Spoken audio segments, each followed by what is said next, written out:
Hey, Andy. Hey, Jed, how are you? Hey, it's been a little while. This summer's been so crazy busy. I hope all's treating you well. Yeah, we've had a really great summer of all kinds of adventures before the kids left for college. So I've been all over the place and doing a bunch of different stuff. So I'm sorry I haven't had a chance to see you and check in. Hey, How no about you? problem. I did the drop off at college as well, for our second. So, um, know that routine. But there's just been so much stuff going on this summer that I've been wanting to talk with you and see what you're thinking about things. So, heck, I just want to dive straight in and see what you're thinking about stuff. You ready to go? Yeah, man, a lot has been happening in the education world and the larger political world. I think You know, it's some, the last time we talked, the party line was that like Joe Biden was running circles around his 25-year-old staffers, and then That's right. Well, during the Republican convention, I really had some questions for you. In fact, we were swapping texts on those things, and we haven't really had a chance to talk about it. But in the interim, we get I to had no answers yeah. because Well, then we get to the Democratic these guys are inexplicable. But you mind if we start with the Democrats and then maybe go back and just retouch? Sure. Yeah. Democrats is fresher. It's more recent. So yeah, I want to, and in some ways less predictable because it was obviously not the convention people thought it would be, a little bit ago. Yeah. So, I mean, I think I'd love to, hear your thoughts. I saw your piece that you wrote about walls, and I wrote about walls as well. There are a variety of things that I've been talking about. I thought it was noteworthy. I think the Wall Street Journal did a article yesterday or 2 days ago where they were speculating on who might be appointed to all of the different posts if Harris were to win. And they must have done every single cabinet position except education secretary. And I just think it's kind of reflective of what's going on in the Democratic world generally. They just are trying to erase education conflict or policy work of any kind from the landscape. Just keep it down low on the profile, low on the roster of priorities here. Do you see things any differently? No, look, it's a party splitter, right? And so one of the areas, a couple of areas of Dem vulnerability going into the fall, all tie education, ends up being a piece, not the whole thing, but a piece of the issue there. So that's they're concerned about their performance among Black voters. Obviously, there's a lot more excitement now than there was not too long ago, but like that's still a problem, particularly young Black men. They are struggling among moderates and centrists to some extent, and education, it's a party splitter among those populations, and so I think they're figuring, because of the union, the union positions on a number of reform issues, whether it's choice, accountability, all of it. So I think it's like if you don't talk about it, you'll probably do less damage between now and November. This is not the time for a big inter-party fight. That seems like the strategy. Yeah, and there are all sorts of things that are happening perhaps above the charter school pay grade as they're making their calculations about what to do. I mean, I think for the Shapiro possible selection as vice president,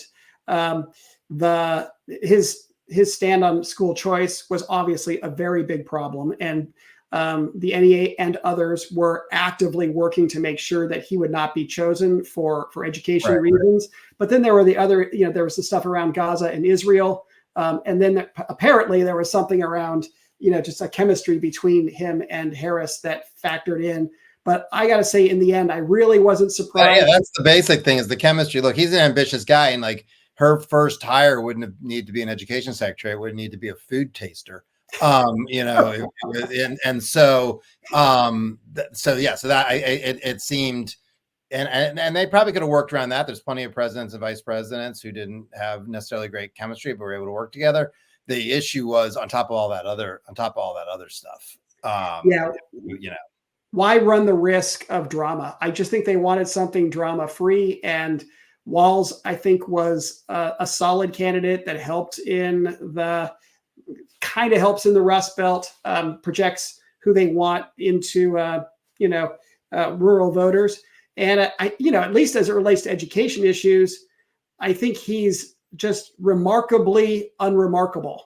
He's He is, yeah, and going back to Shapiro for a sec, Shapiro is quite remarkable in that he's been totally, willing to buck orthodoxy at times, and I think that's I think it's less the choice thing. I mean, we had in 2004 we had a Democratic vice presidential nominee who was very pro voucher, like and that can be finessed. I think the thing with Shapiro is they feel like they can't necessarily control him. And if you're somebody like me, you think that's good because he's going to actually do creative, innovative policy. But if you're the teachers unions, that's just a huge liability. And so they wanted somebody who's a lot more predictable. And I think one of the things that came through with Walls, including all the reactions to him from Minnesotans that we gathered, is he seems pretty predictable. yeah. And I think, I mean, hearing from Joe Nathan, hearing from Ember and the others that you interviewed, it seems as though, obviously, an educator himself cares a lot about public education, has a lot of alignment with the teacher unions. But for our charter folk in Minnesota, they haven't found him to be one that's actively going against them or really causing problems. Is perhaps a low key supporter as long as things don't get very controversial. Did you pick up anything different in your discussions? No, we could talk about that. I do think so. Over the years, I've done some work in Minnesota. I spent a little time around the Capitol with some of the political leaders there. And one thing that really has always struck me is there's generally a pragmatism and let's figure out what's good for Minnesota. What should we do here? It's not that there's not disagreement in ideology. But on the charter school thing, Walls, he's definitely no fan of charter schools, and anyone who's trying to tell you that is spinning you. But on the other hand, they're educating kids, so he brings I think just a degree of seriousness. What do we do about this? That you don't see in some of these other sort of ideological, just a degree of practicality. This is people's kids are in these schools, they're trying to live their lives. How do you not be hyper disruptive? That's what we heard, but we didn't hear anybody who's oh, he's just a great friend, he's a great reformer. And so I think one of the takeaways for this is I wrote a piece about this a while ago and throw in the show notes that Joe saying Joe Biden's a centrist, and of course I got an earful of shit from the usual suspects who are no, he's woke, he's all lefty and everything. It's no, he's find where the median sort of set of politics for the Democratic Party is any point in time, and you're going to find Joe Biden. When he got into politics, he was opposed to busing, and then the last few years he's been in a totally different place on a number of race issues, and that's because the Democratic Party's evolved. I think Harris is the same way, and I think Walz is the same way, and what they have in common is that, surprise, they're politicians, and that's what they're going to do, and so the reform community has to figure out, okay, because you were saying going to the fall, no one's really talking about the education. Yeah, because there's no pressure. And so the reform community has to figure out, how do you create pressure to force those hard conversations and force those issues? That's, I think, otherwise you're going to get, and the sort of parallel I'd use is last night in her speech, when she talked about the war in Gaza, essentially Harris had something for everybody. She said, Israel should be able to defend itself. Hamas is terrible. The people in Gaza should be able to live a life of dignity and security and not put up with many of the things they've been putting up with, which essentially is, by the way, this position most people agree with, except the hardcore ideologues on all sides. But it was a something for everybody policy because they want it to go away until the second week of November. And I think we're seeing the same thing. We're seeing the same thing on education. How significant do you think it is that Harris becomes the candidate without having run the gauntlet of the primary process, which is usually the place where NEA and AFT invite the candidates to come and speak and really kowtow specifically to their extreme agenda? The fact that there wasn't that, Harris, I mean, she had to do it in 2019. But it's now, 4 years later. That's distant history. It seems to me as though the lack of the primary process and that key leverage point for the unions allows Harris and Walz to perhaps stake out something a little bit more moderate and neutral. But am I reading it differently than you? It allows them to. Whether they will is going to be a different story. And they're already, getting wrapped in that whole process. I think, the thing with Harris, she has been tested in a primary in 2020. It didn't go well. Yeah. Her challenge, it seems, is she's a very good inside player. She's been very successful in California Democratic politics, obviously, as sort of her rise shows. And you know more about this. I want to hear your take on this. she hasn't really, I mean, people say, well, she hasn't earned a vote outside of California, and that's like half true. I mean, she was on the ticket in 2020, so people across the country, voted for her, and that ticket got more votes. But there is something to the idea. She's basically been more of an inside player. California politics are not Republican Democrat; they're intra-democratic politics. And so what is that going to look like? And I think if I'm the unions, I like that because she's proven pretty well at operating in a space that they control pretty effectively. She hasn't had to sort of, govern and persuade across the middle. And you sort of saw that a little bit I think the Democratic convention went extremely well. And we can talk about that. But the one thing I thought was interesting is there was not as much sort of pitching to persuadables and moderates and like, how do we really like peel off some Nikki Haley voters and all of this than you would have thought. Like there was a lot of stuff that was aimed pretty squarely at the base. And I think the base is pretty squarely in her corner. That's not where she risks losing votes in what looks like it's gonna be a tight election. Yeah. I thought it was striking that in the Democratic Party platform, education literally doesn't make the table of contents. The Republican convention document, I mean, it was near the top, and they were expansive in all the things that they want to get done. Whether or not we agree with those things or whatever, they have a theory. They feel like they're on offense. And in order to get to the education stuff, you had to click into one of their subcommittee. It was like something about reducing costs. It was reducing costs. Education is in there. And you reduce like the higher ed costs, I guess. And then that provides a segue to talk about the rest of education. Don't you find it striking that the Democratic Party would be so quiet, so under the radar about things it wants to do in education? Yeah, well, especially because if I'm remembering right, the 2021 talked about it obviously didn't like go hardcore to choice, but it did talk about ending, making sure there's quality options across every zip code. I think a reasonable person then says, well, like then maybe we should not have zip code based education, but it's even a walk back. It's even a walk back from that. Yeah, it was. I mean, look, they want the issue to go away. We can get to the Republicans. Their platform is no great shakes either, even by the standards of these things. It was pretty vacuous and like thematic. With you'll search in vain for any real policy on education. But yeah, it's a good example. They want this problem to go away at least through November.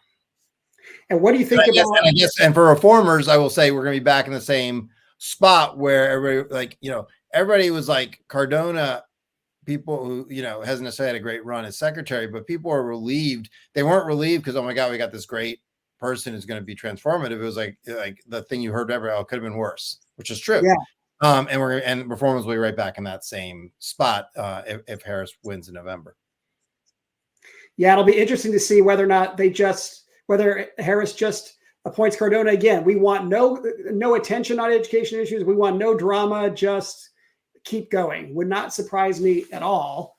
But I think it's interesting. Well, at what point? That's a good thing, Jed. At what point, I don't know if you saw Tim Daly's piece. At what point are people going to be willing to say, we've now had basically 8 years of a leadership vacuum over there, and we can't afford 12. And that's a kid's entire travel through the public education system. And I was struck. So Tim writes this piece, and all these people are willing to talk anonymously about how exasperated they are, how bad it's been, but hardly anybody will go on the record. And it's like that's not a good look for this community. Like at some point, like when are people going to say, hey, you know what? Like you can hold two things in your head at the same time. Like, I mean, I'm not trying to be coy, like I'm somehow like an independent analyst on this. I want Kamala Harris to win in November. I don't think Donald Trump should be president, but like I can hold that in my head and also say like, this has not been a great run on education. I'm going to be voting for her despite what education looks like. Same thing as Biden I voted for Biden in 2020 the same way. And this community is struggling with that. And I think it's a problem. And it leads to like bad policy, no pressure for change. And we're getting what we get. I think we see a Democratic Party, though, that is moderating generally. It may be something just for electoral strategy, and we end up sagging back to something different. But it's noteworthy to me that you see in California Newsom say, bring me, some anti-crime legislation, theft stuff. And we see them, you see Harris basically embrace an immigration bill that, not so long ago would have been considered completely anathema in the Democratic ranks. So it seems to be like all over the place.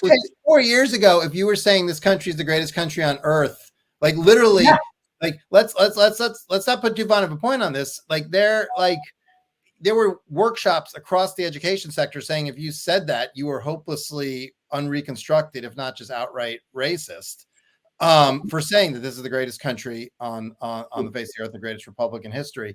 And people were chanting that last night. So it's not just moderating, it's just a complete makeover, which look, I'm good with. I mean, I've been saying like the Democrats need to be more normal and they'll win more elections. But like it is noteworthy just how much. I think we should put a pause on that. And I think again, like it says something about like the community that you and I operate in, like where, how quickly everybody can, just like, different tune starts playing, everybody changes the dance. And that, that should cause at least some questioning about like the degree and deepness of people's political commitments around some of this stuff. So the contrast, though, is that in all of these other places where you see them re-anchoring, repositioning, there's nothing happening in education. There's just absolute silence. And so I wonder if that's Science 101, though. This. Like the folks who think America is like nothing but a litany of sins, they're out there and they're loud, but they're not really organized. The teachers' unions are quite organized. And in politics, organized always beats diffuse. And the few times it doesn't, organized comes roaring back and wins on the second try. Yeah, well, I mean, is this a different way of saying the other issues are ones where there's not a constituency strong enough to resist them re-anchoring, but education is? Is that what you're basically, is that a rewording of it? I mean, one of the things, you can have your pick of special interest groups. Like if you're telling me like, if you have to be ruled by somebody like the NEA or the NRA, like it's a reasonable thing to say, I'll take the NEA, but like they're both fundamentally interest groups. And what happens is people ascribe these virtues and to these interest groups and they're all that this interest groups do the same kind of stuff. They influence the process the same way. And so there's a reason like the Republicans act the way they act on guns, because the NRA is organized, they are there, and frankly, a bunch of like even harder core pro-gun groups on the NRA's right flank, and it's the same thing with the teachers unions. And it's worth noting, inside the teachers unions, the pressure on the leadership there is not to moderate; it's to be more extreme, right? Yeah. So that's what they're getting internally, and that's how it's impacting their leadership. And so, so it's just. It's the same reason we don't suddenly expect like the oil companies to like completely change their tune on environmental issues. We don't expect Wall Street to change its tune on financial regulation. Like it's just when it happens in our sector, everybody treats it as somehow like very different and unusual, and maybe those things don't apply. It's the same thing. It's special interest politics. And so reformers could do worse than say, okay, we're trying to change a publicly governed system with heavy special interest involvement. How has that worked or not worked in other sectors? What do you do instead of thinking that somehow this issue we work on is a unicorn? So question, I accept all that. I think it's the right analysis. Now, here's the next question. Okay, they can't pivot. They can't move on education issues. But then look what is happening in urban education right now. I mean, it's just so striking. Brandon Johnson, the mayor of Chicago, spent his whole life working in education and for the union. When he welcomes people to Chicago, he can't even mention what's going on within Chicago public schools. He's trying to force out Martinez right now. The implosion in CPS is just tragic. Yeah. There was the same thing happening in Milwaukee, a few months earlier at the Republican convention. I don't know if you're following what's going on in St. Louis. This is an abject tragedy. Yeah. I don't think long-term the Dem policymakers can stay on not changing when this is what's happening within major urban school districts across the country. Am I right or wrong here? I don't know. I mean, I feel like the one thing that people like undervalue is the Dem leadership. They have an enormous ally and supporter in their ability to kick this down the road, and that's called the Republicans.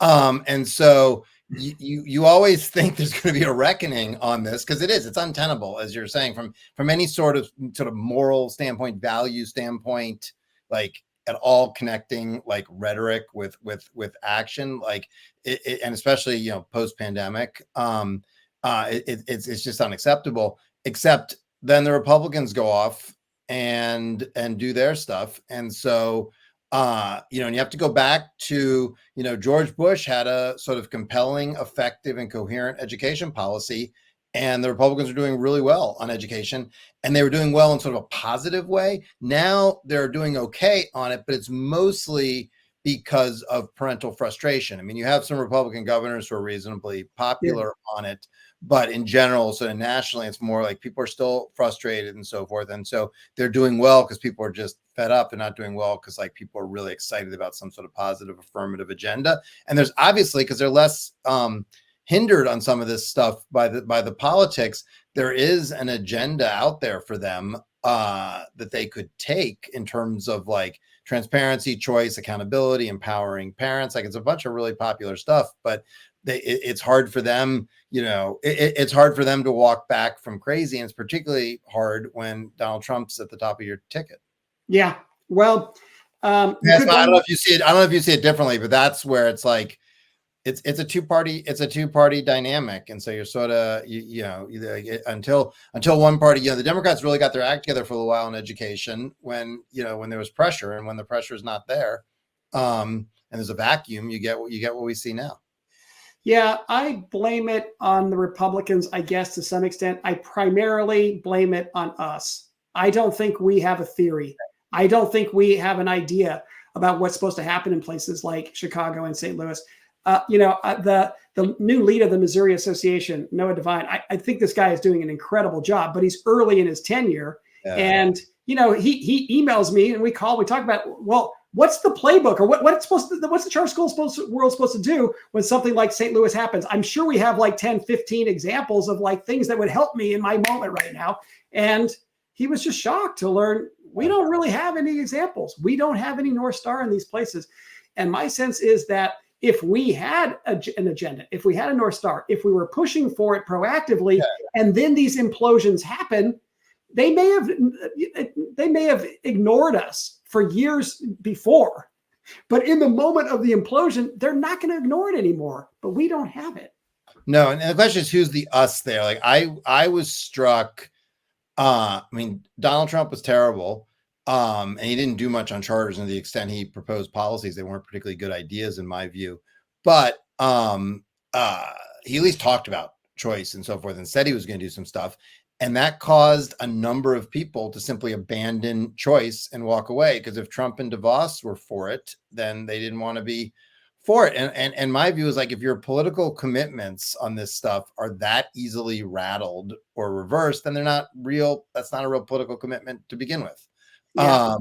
And so I think the question, I agree with you. I'm just pushing on this. I think we have to define who is this idea of us, because I think what charters have discovered, or should have discovered, is they have a lot of really fickle friends who are not going to be there at all when there's any kind of headwind. I guess us in this context is WonkyFolk, both the charter school people and the ed reformers. What is our theory here? And I don't think we have one. And we really pay the price in moments like this. I know we've been talking about this Dem convention piece, whatever. I think sometimes I am the more pessimistic one, or I'm, talking about half empty rather than half full. And I got to, moderate my own language. My mom, gives me a hard time from time to time, but I'm a little bit more sanguine in what may happen with the Democratic Party right now. I just feel like, having not refreshed their anchoring to NEA stuff, I think Bowman losing is actually pretty important. He was, one of the most rabidly anti-charter legislators that's out there. I just think the time is ripe. They haven't really committed anything. And in that moment of vacuum, to assert ourselves in ways that shows how our policy agenda and our North Star actually fits perfectly within the pantheon of democratic values. Now is our moment. We should be getting ourselves ready. I agree. I agree with that. But like, that takes political pressure. It takes sustained political pressure. And it takes a willingness to have real hard conversations with your allies. And I worry, like, people think that will just happen organically. There's just a lot of vibes rather than like, that's a process. This is about power, and you have to, it has to be wrested away. And that's a long process. And I do feel like people are still very much in a sort of do no harm mode, where it's like, okay, we'll have, a lot of big donors support charters, so maybe they can head off like the worst stuff. And, making sure that like a call for more transparency doesn't become a bunch of, regulations intended to curtail the growth of charters. Like, that's not a great place to be. So yeah, I mean, I'm always optimistic that like there's going to be politics ebbs and flows, and ideas kind of come in waves. And there's the a trough, what they call punctuate equilibrium. So I'm always optimistic over time, but I think people undervalue how much this stuff just does not just happen out of thin air. So is there anything you want to go back to as it relates to the Republican convention? We've spoken a lot about Dems here. Yeah. Were there any observations you wanted to share there? Yeah, I mean, look, I don't know. Like, it struck me. I think the Dems had a better convention in some ways than the Republicans did. The Republicans didn't like super damage themselves, but I don't think they accomplished much. Whereas the Dems, I don't think that this is going to be a really close election. I think the polls, as of when we're recording, even accounting for the volatility, it's tight. And the Dems, put themselves in a position to create a permission structure to lure back a lot of persuadable voters, but they haven't done it yet. Now they got to do that this fall. The Republican convention, I feel like, was just an enormous missed opportunity for them. It seemed like, coming out of the assassination attempt and everything, Trump had to basically do two big things: pick a compelling vice president and give a normal acceptance speech on the last night of the convention and lay out the framework for the case for the fall. And he failed at both of those just miserably. So I was actually one of those people. I was like, he could probably close the deal this week, and then the attention just turns to, okay, like how bad is the damage going to be down ballot, in the Senate and the House and everything else. But instead, he picked a vice president. You can argue like, vice presidents don't matter that much, and some of the Vance stuff may be overstated. But the fact is, every day you're explaining something crazy that your vice president said. You're not communicating your message. You're not. And so the Republicans have they have a JD Vance problem there, because clearly nobody vetted this stuff. Not that it would necessarily be disqualifying, but just like nobody said, you got to have an answer when somebody asks you about this stuff about childless people and stuff. You got to have an answer, and they were just totally caught flat-footed. So I mean, just complete political malpractice. And then the acceptance speech was just bonkers. If Trump could just be a little bit normal and say something like, hey, you know what, like, our politics and our rhetoric have gotten out of hand. We saw evidence of that this week, and I deserve some responsibility for that, as well as there's responsibility to go around.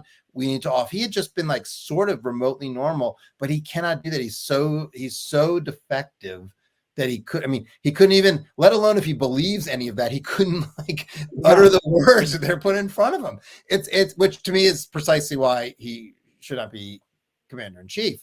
And so I feel like for them, the race is still status quo. It's close, and a chance they had to maybe, make a move. They blew. It wasn't terrible. Like, they didn't, again, no like terrible damage, but I don't think they helped themselves in a way that they had an opportunity to. And then the race reset, and I still don't think, and you're seeing this, they don't have a good response to Kamala Harris yet. And they better figure it out, because the election's coming. And I think this idea that she was just going to be a terrible candidate, a lot of stuff can still happen, but so far politically, she's doing quite well. Well, in terms of the Republican convention, in terms of just milestones that have now shifted, it seems pretty clear now the litmus test is universal vouchers. Universal is in there now. And it was the second highest priority. The other one was some cockamamie throwaway. Universal vouchers is the new it is the new litmus test. And we saw in Tennessee, the governor took out several that would not support universal vouchers. And now he's gearing up to take another run at the Tennessee vouchers. And of course, Abbott did the same thing in Texas. So, I think we're going to see even more universal voucher pressure happen. I do think that, should they prevail and should there be a Democratic administration, which is not willing to allow federal funds to flow to voucher funded schools, the disconnect between red and blue policymakers is going to get even more pronounced, especially when red state politicians find that their universal programs are very difficult to afford at the state level. I just see us careening further forward in that dysfunctional direction. Yeah, this will be an issue to watch. The two things I'm sort of paying attention to there a little bit. One, inside the Republican Party, there's an interesting dynamic where you're right, that is becoming the price of admission.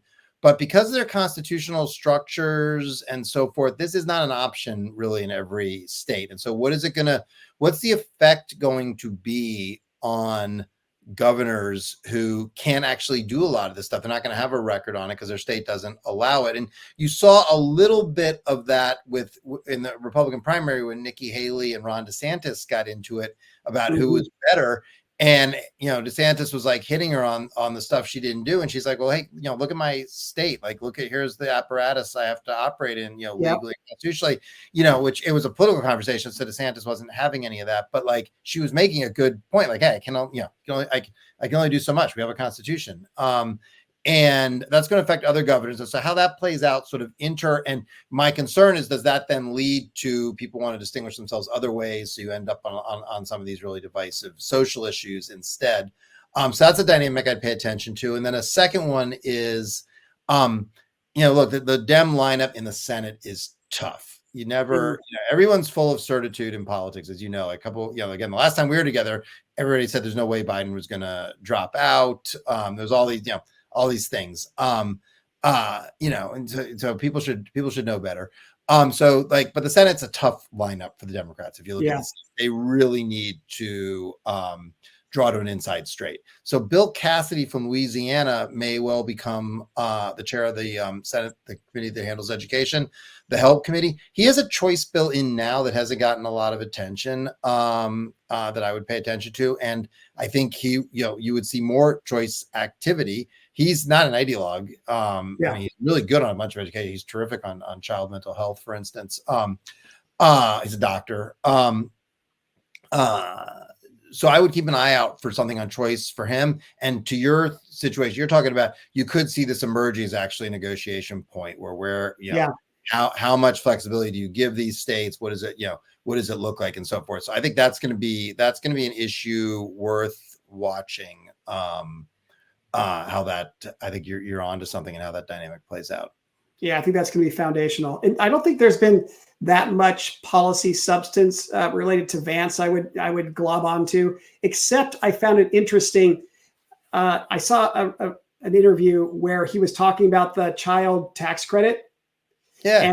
And he's a big supporter of it, which is noteworthy and new for at least some Republicans. But he was very clear in the interview. It's not right that this tax value would only come to low-income families, and absolutely everybody should get it. And it just seems like a positioning that's very consistent with these universal vouchers, which is, hey, let's come up with a dollar amount and give the same to everybody, and that's going to get us the result we want in the end.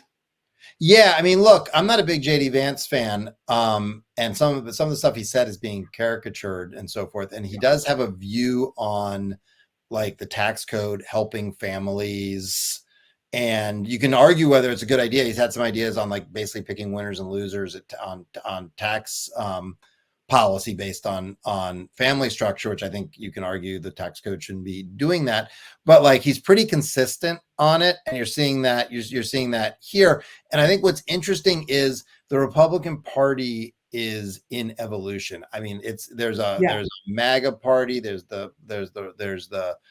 establishment Republicans, there's a shaking out going on. It's very fluid. And so you saw as discordant as it was, again, to see like the Democrats, all chanting, it sounded like the Democratic convention sounded like a Republican convention at points. The Republican convention, you had this weird thing. You had these delegates on the floor holding these like anti-immigrant signs and so Yeah. forth. And yet both the people on the ticket, both the presidential candidate and the vice presidential candidate are married to immigrants. And Vance's personal life is very illustrative of the United States and how we're changing and how the country's evolving and becoming more inclusive and better. And so I feel like there's more to there. I don't know what side's gonna win. I can't handicap that. But it does seem like that there's an evolution going on, and things are gonna look different one way or another when the dust settles.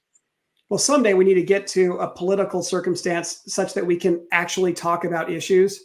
And at least from my standpoint, if we look at this over a multi-decade landscape, we're in declining population. We're in declining enrollment. And the countries that succeed are the ones that are going to be able to attract the young people that their economies need to succeed. And yes, some of those young people will be coming from a variety of different contexts. Some of them will be more affluent countries and all that kind of stuff, but a significant portion of them are not going to be. And the key question is going to be, not only can countries be smart enough to recognize that they should be letting these young families in, but they can also do a great job of educating their kids once they arrive. This is an imperative for the country right now, but that's nowhere discussed. Nowhere discussed. And it's sort of the Bush position. George Bush was like, we have to have a well-regulated, orderly border, but once people are here under whatever circumstance, their kids ought to be in school.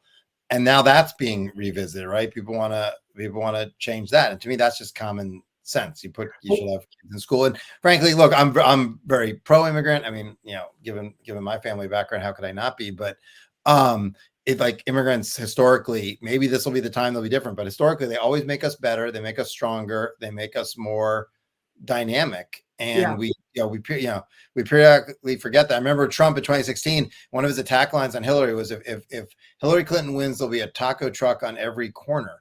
And it was interesting because a lot of people are like, is that is that talking point for her? Because that sounds great, right? And the communities flourish. That's what makes America such an interesting tapestry. And I think the party that can get to that sooner, while also saying, look, any country has to have an orderly, regulated border, or you're not a country. Yeah. And I think the can get there. And I think Harris took some strides, at least rhetorically, trying to get there. That couldn't have gone.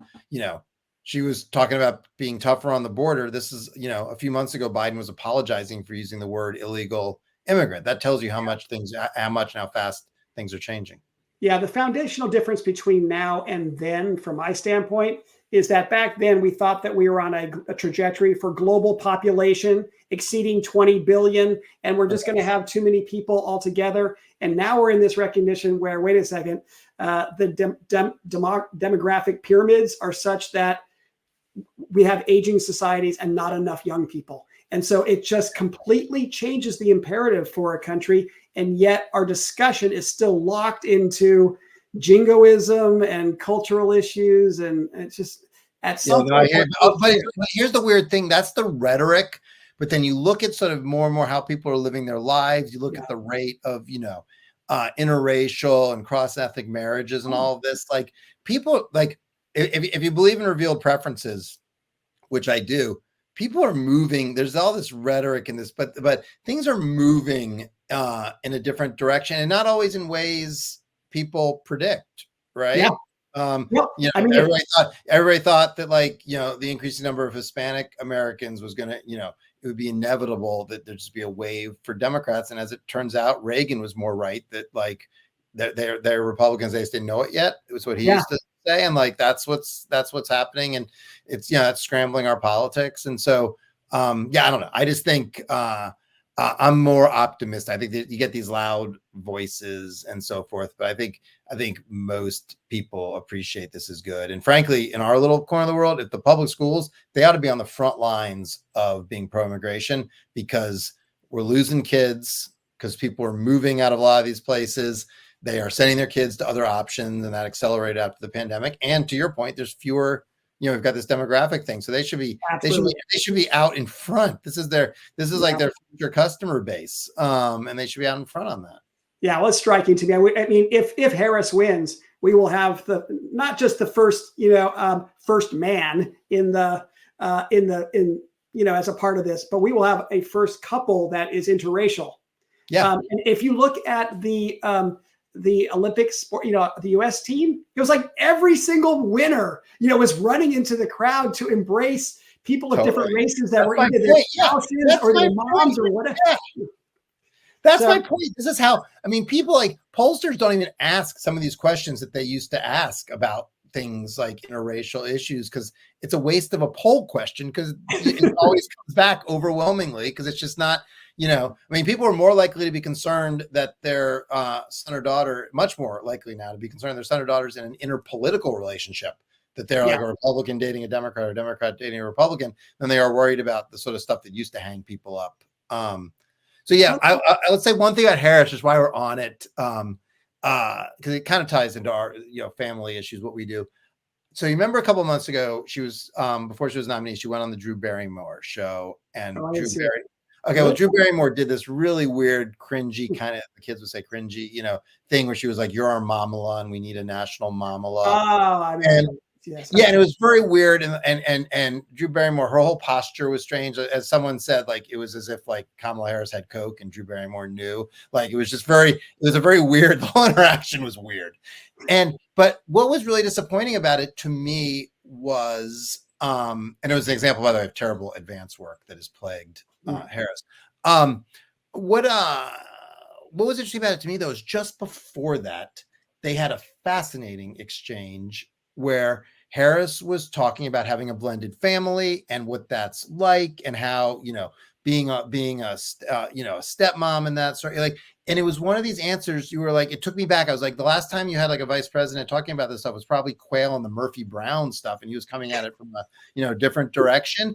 It was like one of these things. It was like sort of how we live now, and these are issues that culture warriors are going to get spun up about, but like average Americans are like, oh yeah, you have to navigate those issues. And it was a very empathetic, human kind of answer. And it just got drowned out by the mamala weirdness of Drew Barrymore in the next moment. That's the part that went viral. And I thought it was too bad, to your point, that this is like a fairly, typical kind of situation. You've got a blended family, you've had a divorce. It's like, and I just wish we could talk about that. And Trump could talk about that too. His wife is an immigrant. He has a blend. If he had more of like an empathy gene, or was willing to like show it in public or whatever, he could talk about these things too. And I think it'd be good. Not that we need like to be parented from the White House, but just to talk about how things are changing, and like to talk about that in more normal terms. I think would be healthy for us, and in terms of our little issue, of education, would help then tie into, okay, what are the kinds of conversations we need to be having about what do families need actually, and what should we be doing in the education sector, the public sector, the independent and charter sector, the private sector, to like accommodate that. That would be a very healthy conversation, but instead we get culture wars and mamala. Yeah. Well, can't wrap up without taking advantage of this opportunity. I mean, given, we're talking about society evolving, and then our politics and our policies are like vestiges of the past that hold us in a dysfunctional fixity. I can't help but mention Milliken versus Bradley. And I know I obsess on this, and you're going to give me a hard time about it, but I just, thank goodness for Tim and Darrell. They actually wrote something. The 74 did put something out. There was a Detroit newspaper that did 2 articles about it, and then nothing else. We should say, for people who don't always listen or aren't, Darrell Bradford, who's president of 50CAM, which is an education advocacy organization. He's very pro-choice and getting rid of barriers to people being able to go to school. And Tim DeRoche, who runs an organization called Available to All, which is about school boundaries and school district boundaries. And then Milliken versus Bradley is the decision that was made 50 years ago, the last week of July, that basically said that integration efforts cannot be required to involve, suburban areas, and just contributed to white flight and all that stuff, and just cracked public education across these lines of division that are still there to this very day.